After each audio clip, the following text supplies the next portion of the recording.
Hello, everybody. Mark Schaftlein with you, and this is the Schaftlein Report. We're going to cover everything. We're going to cut through all the propaganda, give it to you straight from left, right, and center. The opinions are what counts. Hello, everybody. Mark Schaftlein with you, and this is the Schaftlein Report. Folks, we have a lot to cover today. I've got my good friend Richard Battle as our guest today. We're going to talk about a lot of political races, the state of Texas. We're going to talk about California, the economy. But first things first, we're going to get into the analysis on the Supreme Court decision to basically overrule the president on the tariff issue, which is somewhat shocking, but not actually surprised is a better word, not shocked, because the administration had been concerned about this delayed decision. And again, it's too soon, folks, to analyze this, but the bottom line to it is, yes, one set of tariffs has been ruled illegal by the court, but that's going to unleash other tariffs that the court has already approved. Richard Battle joined me in this conversation. Again, not a shocker, but somewhat of a surprise. This really adds some confusion to an already challenging marketplace. Well, it's great to be with you again, Mark. Thanks for having us. And yes, it's very interesting for a couple of things to me. One, the 6-3 margin. I was expecting it to be possibly 5-4 either direction on that. And I think it's interesting to me. There's only two guarantees in my mind. One is Congress will do nothing to address their responsibility in this area. And second, you will not hear a peep out of the Democrats about the Supreme Court being biased conservatively in this situation. They'll be quiet for a brief moment until the next ruling in Trump's favor. And I hope and I believe that we'll be seeing contingency plans rolled out. And as I mentioned before the show, whenever other people play defense, we can expect Donald Trump to play offense, and I expect him to come out swinging. Oh, he has come out swinging. I mean, already earlier on Friday, he announced that come 3 days, which will be on Tuesday, he is imposing a 10% tariff across the board on everything coming into the country. He has other powers that the court has already ruled on. So while this may be a temporary setback for the president, and folks, don't confuse it, in no way is it going to slow down the president's effort to level the playing field for our great manufacturers in this country. And Richard, the crazy thing, I mean, the court did, a reporter in his news conference said, Mr. President, I hate to ask this, but I mean, do you have to refund the money? And nowhere in that opinion was it even mentioned. So as the president correctly said, this will probably be litigated out over the next few years. I remember when the Enron case, it took like 5 years of litigation to get funds untangled on that one.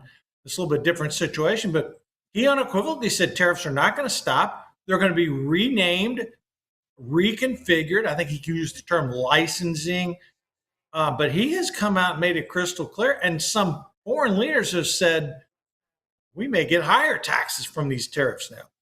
Richard, I mean, to adhere to your advice, he has come out swinging. This decision wasn't even a couple hours out of the bottle when he came out and started firing.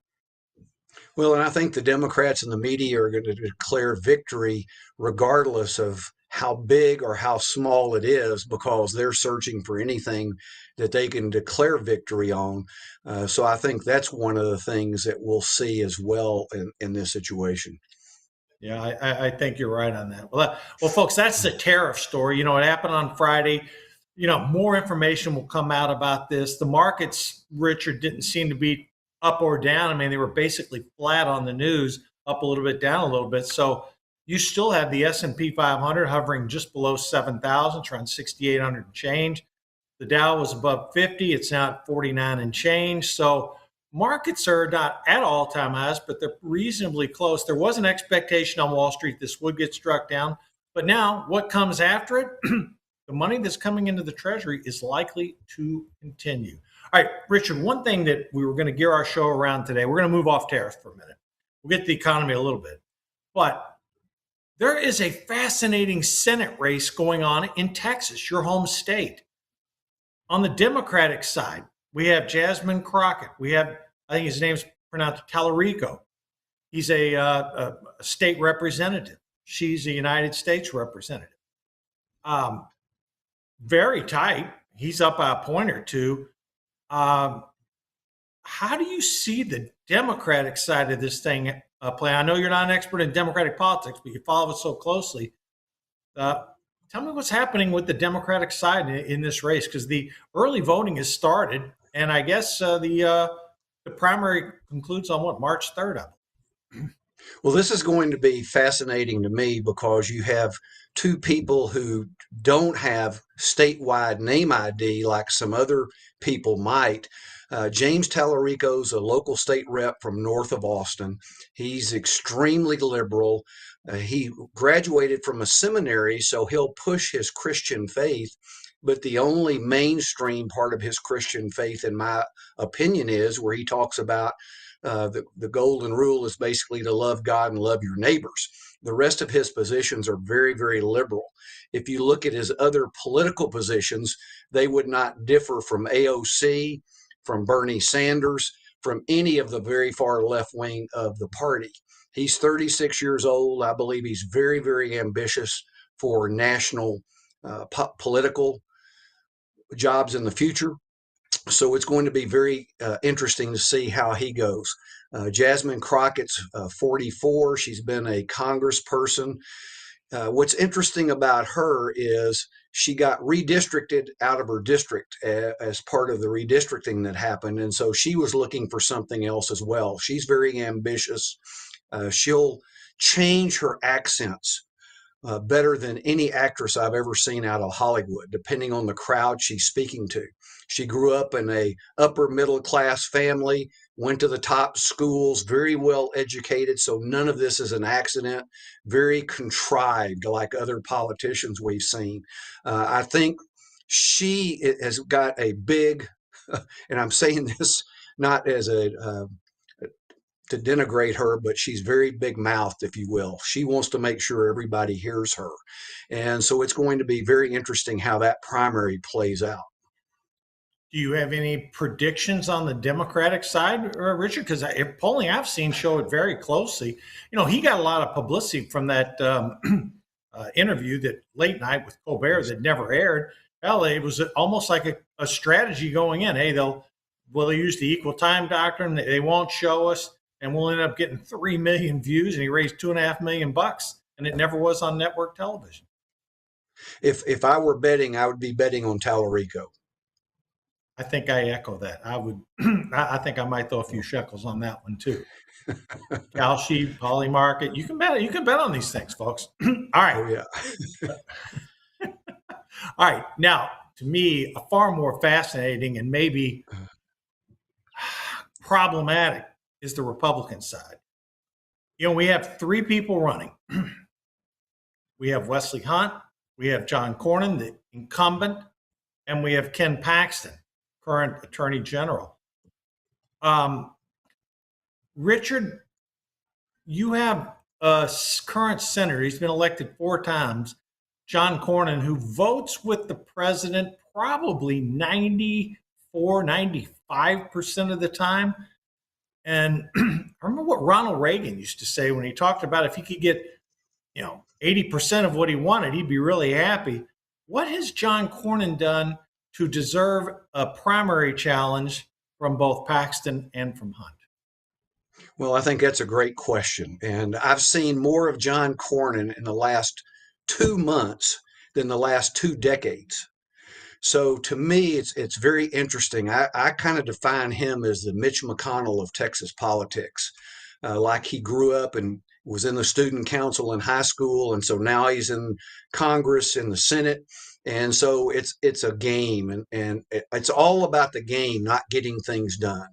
And yes, I think he's voted with the president, but at times when he had an opportunity to provide leadership and stand out in front and help the president, he wasn't anywhere to be found. And so a lot of people think he's a rhino. I don't think he's a rhino, but I don't think he's been as aggressive and outgoing as he could have been, and as he's trying to show in this campaign. He's trying to act like he's been out in front on all the issues when he hasn't.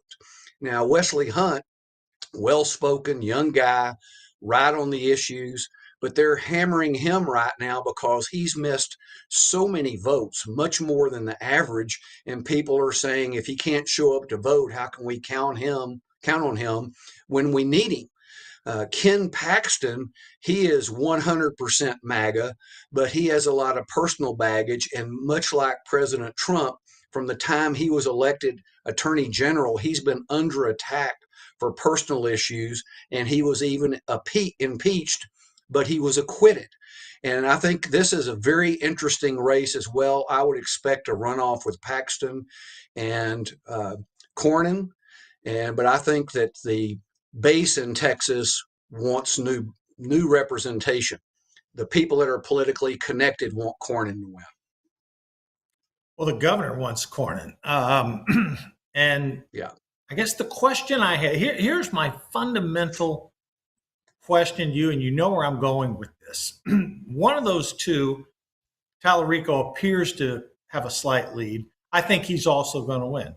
So if we're faced with a Talarico-Paxton race versus a Talarico-Cornyn race, Richard, who has the edge? I've seen polling that shows either Paxton or Cornyn would beat him, but by the slimmest of margins. And when your margins are within the margin of error, particularly for Texas, I know the demographics are changing, but that is a race that cannot go into the hands of the Democrats, given that there hasn't been a Democrat win a statewide race since 1964 in Texas. Well, I think you're correct, and it's going to take a hard-fought campaign to win, I believe. And as I believe on other issues, I think President Trump's going to have to be not only involved, but I think he's going to have to provide leadership across the country and campaign basically that I need this person to be elected to help me with my agenda. So please get out and vote. Please back this candidate. Hold your nose if you have to, because I think every election is almost a national election this year on the Trump agenda, unlike most political off years are. And I think that President Trump's prepared for that. I think it'd be easier for him with Paxton than Cornyn from that standpoint, because too many people in Texas have just seen over the years where Cornyn has not been when it counted. Interesting. Well, let me give you some polling numbers. I've looked at multiple polling outfits, folks. So again, this is not gospel. Polling obviously has a margin of error, but right now it's really close. I mean, it's showing Paxton 31%, Cornyn 28%, Hunt 20%, and Undecided 20%. So, and Rich, I think as you explained it, the top two finishers will they'll go to a runoff for the Republican nomination, correct? If it's not a majority. Well, if based on what these 51. Yeah, I don't see any way it can be a majority. Now, are you seeing on the ground in Texas, are you getting the sense of what I'm looking at from national numbers that whichever one of the three, and by the way, Trump did not endorse because he likes all three, whether it's Hunt, Cornyn, or Paxton, did you get a sense that all three of them could defeat Talarico? Well, first, I think it's interesting because if John Cornyn was the person he's campaigning as, Trump would have endorsed him and said re-elect. He would have told other people not to get in the race, and he would have endorsed Cornyn early and scared everybody else off. So him not endorsing says something to me right there. And I believe the Republican candidate will win. I think it's going to take a fight, but I think that fight will also help down ballot as well. And I think that we have to do that to get as many Congress people in to go along with the Senate candidate as possible. Well, one of the things that John Cornyn's adds, and I guess he's outspent Paxton basically 25-1, is that there is down ballot risk if Paxton's a nominee because of the baggage that he carries. And Cornyn's basic message is elect me, we'll retain the Senate, and the redistricting that Texas champion, which is going to change 4 or 5 seats potentially from Democrat to Republican. Cornyn's warning that if he's not the nominee, that's at risk. Is Cornyn making a fair point? Well, I think that's salesmanship, and I think that's his point to make. I think Paxton's proven he can win with the baggage in the past. And I think people are more concerned with where he stands with President Trump, and they've accepted that baggage. Nobody's going to have him date their daughter, if you will. But I think that they're counting on him, if he gets elected, to be solid with President Trump. Okay. All right, folks, we're going to stay on top of this very closely. Hey, it's halftime. We're going to take a 30-second break, but when we come back, we're going to talk California, the economy. We got some social issues to deal with, too. Be back in 30 seconds.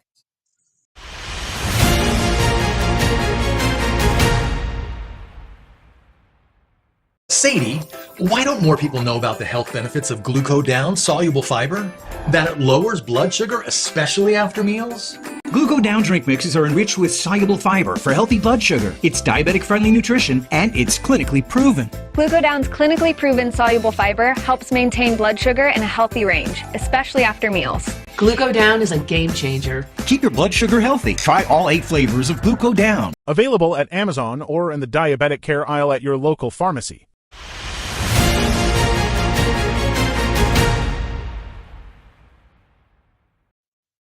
All right, folks, we're back. Now, we've covered Texas for you. Now, let's give a little flavor, Richard, what's going on in California. Folks, this is fascinating. Let me let you know about the rules in California. There's no longer a Republican primary and a Democratic primary. No. They have what's called a runoff, to where whether you're a Republican or a Democrat, everybody runs in the same election. It's going to be in June. And the top 2 finishers go on to the general election. Conceivably, you could have 2 Democrats, you could have 2 Republicans, or Republican and Democrat. I'm going to give you some early polling numbers. And Richard, give me your analysis of this, because it's fascinating. Steve Hilton, many of you have seen him, on Fox News and various cable networks. He's leading right now at 17%.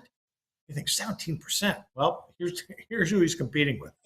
Sheriff Chad Bianco, a well-known conservative, has an odd position. He wants to basically Americanize a bunch of illegal immigrants, and his stance is on many issues is conservative, but on that one, he's way out there. Congressman Eric Swalwell, Democrat, total loser, fraud. He's getting 14%. Katie Porter, former congressman. She's the one who yells, screams at her staff. She's a prima donna. How the hell she can even be at 10%, I have no idea. Billionaire Tom Steyer, technology billionaire, he's at 9%. So look at that. You have 5 people from 9 to 17%. Now, obviously, it's still early in the race. And Steve Hilton is well-financed. Steyer finances himself. Porter's raised money. Swalwell has raised some. Chad Bianco, too. Richard's sort of competitive here. I mean, we have a shot at having a Republican governor in California for the first time since Arnold Schwarzenegger. Your thoughts on how tight this is in California, and for the governorship, what could that mean? Well, the first thing I find fascinating in Louisiana, they call the same type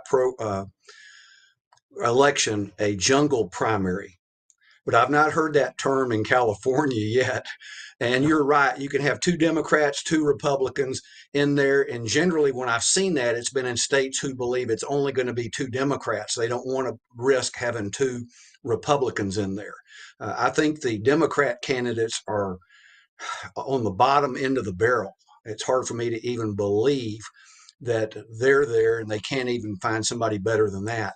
But I always remember, dead people don't answer political polls, and all dead people vote Democrat. So those are the 2 influences I would expect to kick in at some point. Yeah, it's a crazy system in California. We'll keep an eye. Again, it's not until June, so we've got some time. But man, when you look at this, boy, Steve Hilton, Chad Bianco, both would be good. I'm for Steve Hilton myself. I hope he pulls it out. Absolutely. All right, look, we had some. We've talked about some polling things here, and Richard, we've had some. Let's just not sugarcoat some horrific poll numbers for the president.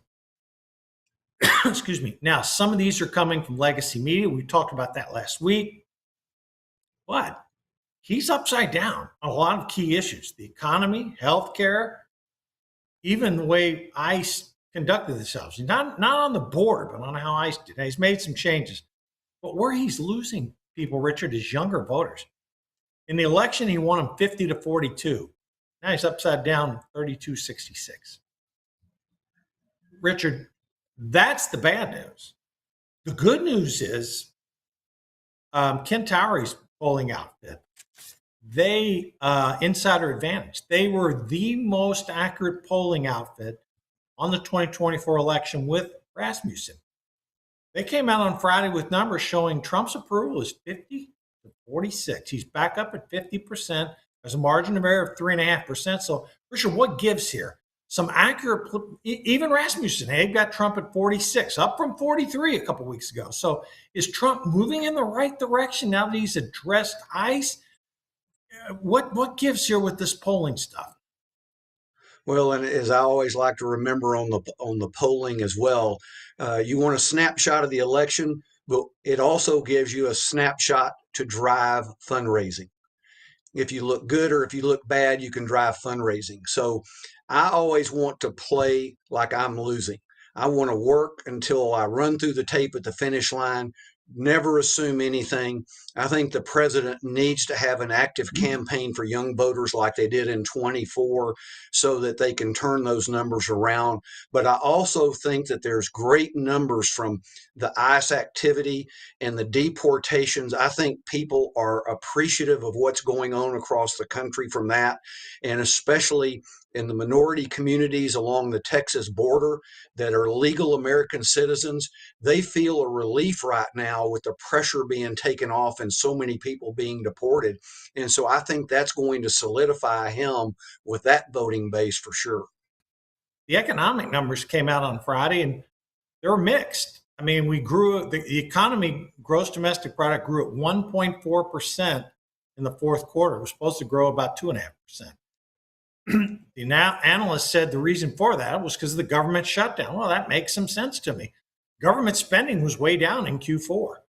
The troubling piece was the inflation number came out at 3%.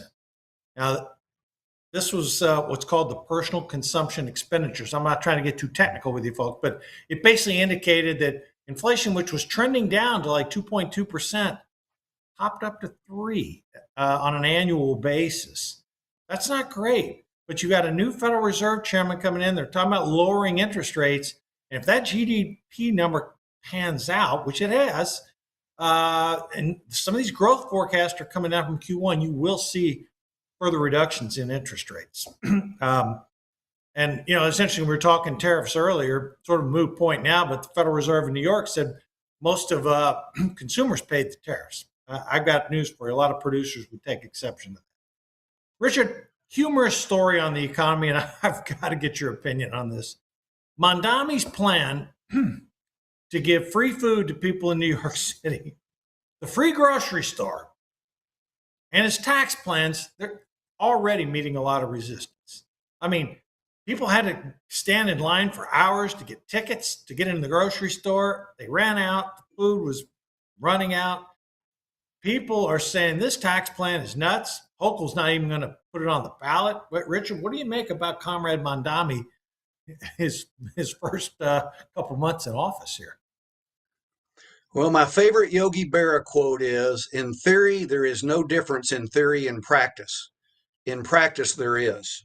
And this is proving it in spades, if you will. Yes, the grocery store situation. I saw a funny meme this week. It said, what did socialists use before candles?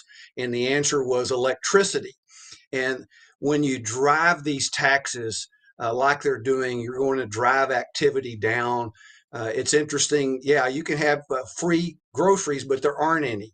And so it's just over and over and over again. Yet we heard those young people that were Mamdani fans given the same old communist response about, hey, can you show us where it's worked? And they always say, well, it hadn't been tried properly yet, all the time. And yet you can look at so many places where it is.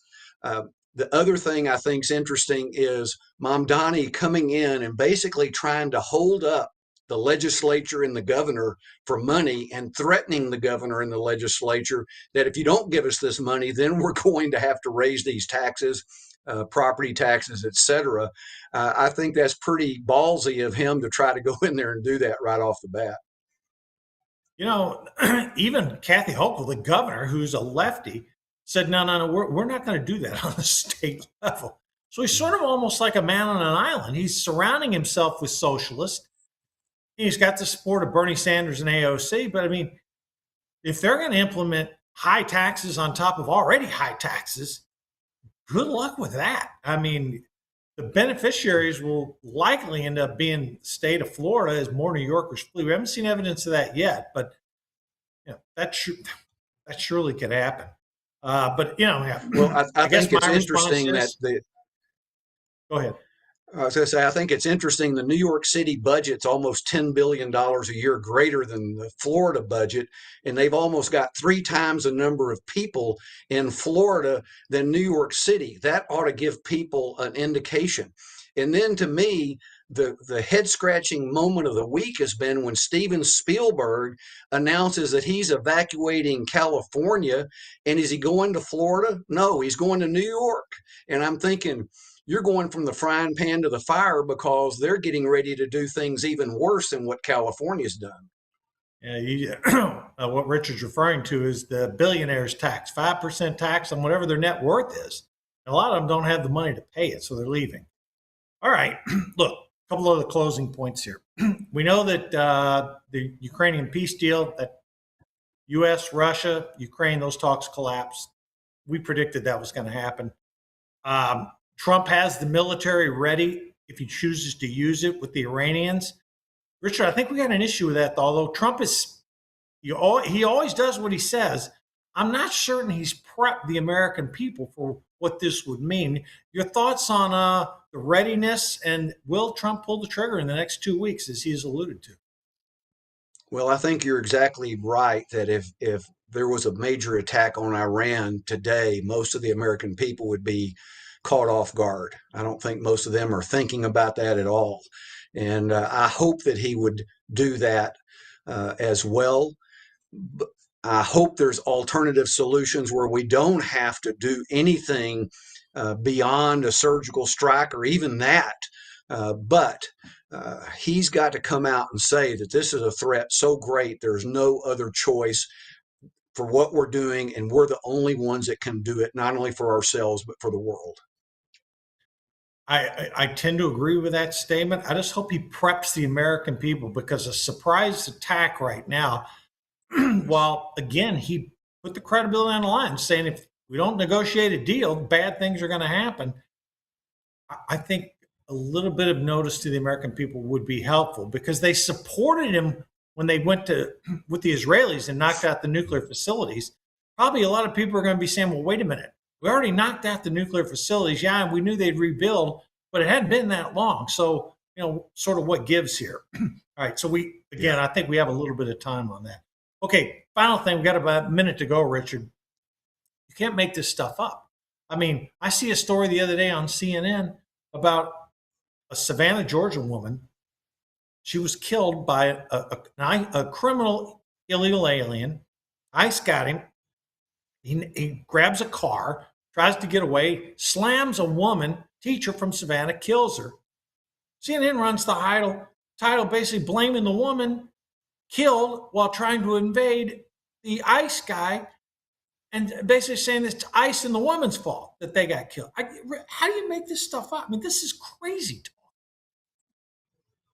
Well, I think you consider the source, as we've always were told, consider the source. But I have to say that when you say criminal illegal alien, that's redundant. Yes, it is. So poor choice. That's a redundant statement. But it's so sad because the media is totally ignoring, and the Democrats are totally ignoring all of these situations we have around the country of accidental killing, these people driving trucks and having wrecks and killing people, committing crimes and killing people. They're ignoring that, and the numbers of stories just keep piling up and up and up. I wish we would have a program every day where we would reveal these stories so every day the American people would hear more and more and more of that side of it. Richard, as always, your points are right spot on. I know you're traveling. Thanks for taking time out of your day to join me today. Folks, that's it for us now. We'll be back next week. More hard-hitting stories. Patriot TV Schaftlein Report. We'll see you next week.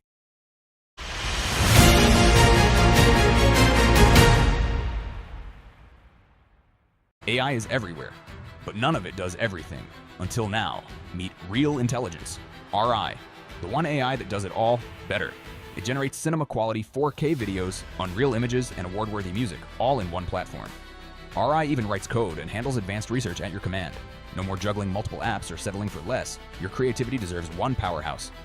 Real Intelligence, better at everything, all in one place. Try RI now for free at tryrinow.com.